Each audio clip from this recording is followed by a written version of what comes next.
This is a technology channel, and I feel a need to comment on Bitcoin and other cryptocurrencies because really it has taken the public by storm.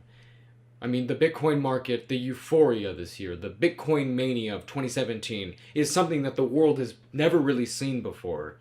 And I feel the need to make sure people act on that mania responsibly. Bitcoin came out of the year starting at about $1,000, and it hit earlier this month $20,000.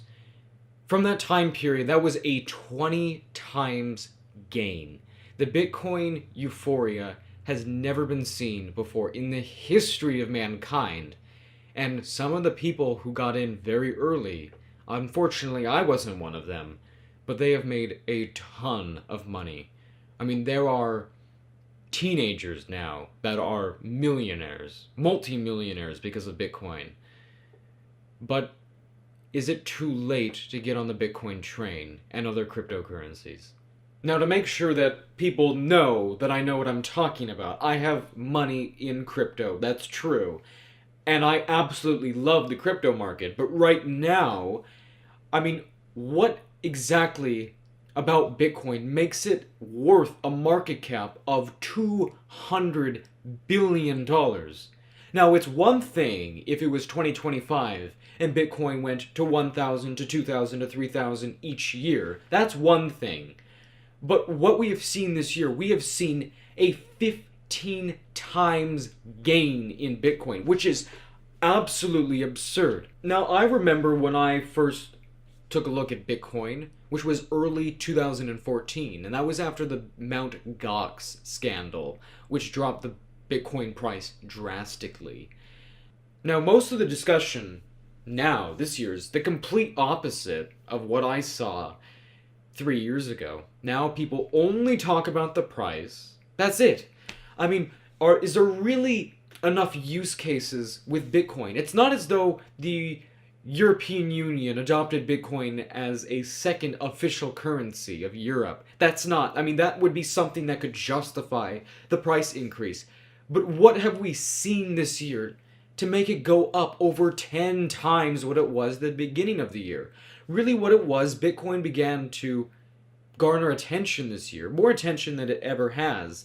And there was a string of little good events, and now we sit way higher than what we were at a year ago, which I think is good for showing that blockchain technology has a lot of a potential, and it also shows that cryptocurrencies are actually viable, but it does come at some big costs. Now, there are two different major philosophies in the crypto market. There are the actual currencies, much in the way that Bitcoin was originally intended to be, and then there are the others that are more application-based, such as Ethereum and Neo. Now, I don't believe that the currencies, the ones that are only used to transact money, I don't believe those have a future. Now, if you're telling me that the governments of the world are going to allow a currency such as Monero, which cannot be tracked, if they're going to allow that for long, I mean, I don't doubt short-term potential for it, and I think people might make some money off Monero and those other currencies. But if you're telling me that you actually think those have a future 20, 30 years from now, I don't believe it. We're not on the same page.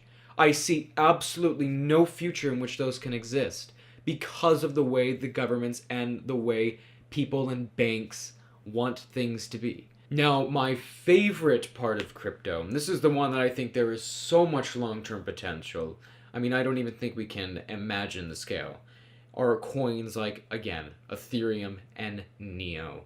Those two, they're not currencies, but those cryptos allow applications to be built on them. They can allow actual real use on their blockchain networks. That's the difference.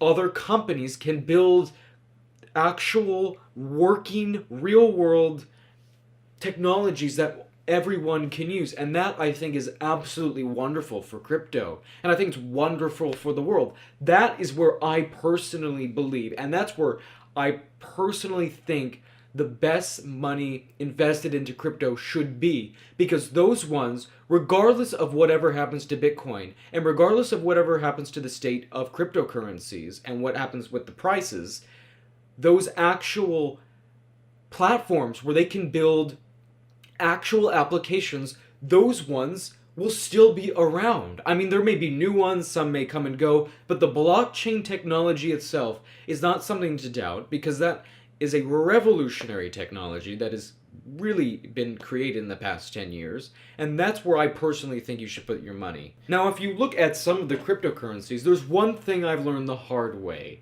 this year.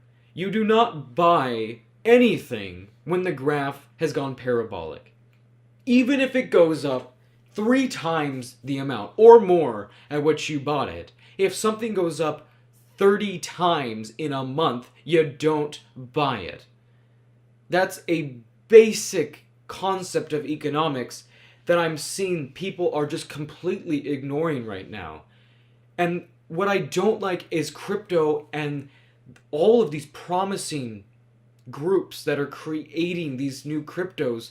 They're getting a bad rep because people do not understand how to keep their emotions in check and are just trying to FOMO in a speculative market. Now, again, some of the currencies, at least the ones in the top 20, most of them are very good projects. They have great teams behind them, they have great communities behind them. But my biggest problem is, are they really worth what they're valued at right now? Are you really paying for real world technology? And I know that crypto is kind of difficult right now because it's not like anything the world has ever seen before. These are all community backed projects.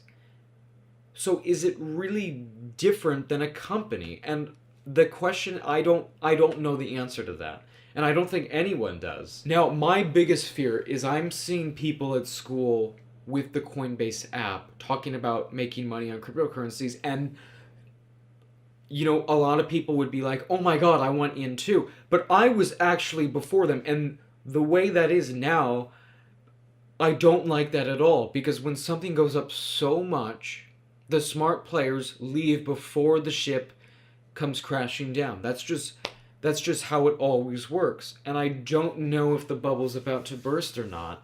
And it's so hard to tell because this technology, it's not something tangible. I mean, stocks aren't tangible, but they're based on a company with earnings. And, if you take something like Bitcoin or Litecoin, I mean, it's so difficult to gauge how much they're worth. I mean, you could value some of them, like Ethereum, based off how many projects and people are creating applications on it. I mean, you could value it that way. Same with Neo and some of the other coins that are like it. But the other ones that don't have that, I mean, what are they actually worth? I mean, is it a bubble? I mean, Bitcoin could go up to 50,000 and correct down to 30,000, and you'd still make almost 3 times the money you would buy into Bitcoin now. So it's really, really hard to say. So now the biggest question in the room, kind of the elephant. Is it too late to invest in cryptocurrency? For me personally, I say no. Do I think it's late to get on the Bitcoin train?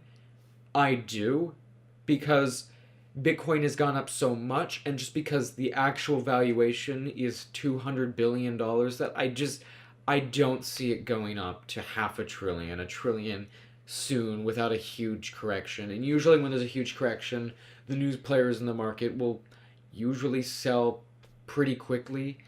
And they'll be the ones to lose money, but if you just hold your coins, I think there's some opportunity to make some money. So, yes, I don't think it's too late. I think there are several opportunities where you may be able to make a lot of money.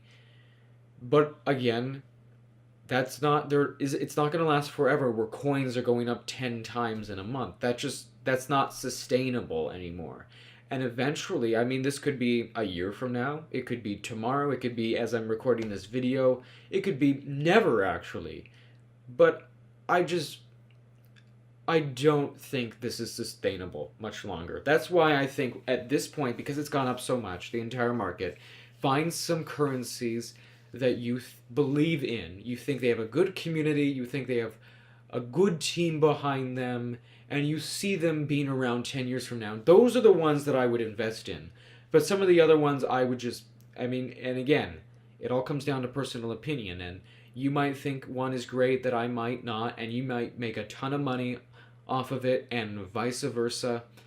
But I would stick to some, and the ones that you do believe in, I would buy them, maybe dollar cost average into them, and just hold and don't look at it for a long time, and then come back to it, and whatever happens, happens.